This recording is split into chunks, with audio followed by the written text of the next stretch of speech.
এই natural fridge কেউ কি দেখছেন? একদম ন্যাচারাল ফ্রিজ, মানে কোনো ফ্রিজের দরকার হয় না। একদম এখানে পানির মধ্যে ঝর্ণার পানি, এটা রেখে দেয় ওরা, একদম ঠান্ডা হয়ে যাচ্ছে পাহাড়ের ঝর্ণার পানি। ওয়াশরুম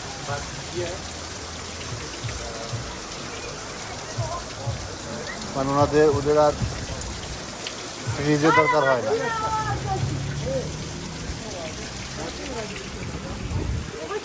100 কিলোমিটার আসার পর আমরা ঝর্ণার পানি পান করলাম। সুবহানাল্লাহ, আলহামদুলিল্লাহ, এত স্বচ্ছ পানি, মাশাআল্লাহ। এই কাকাও স্বচ্ছ পানি পান করলো। একদম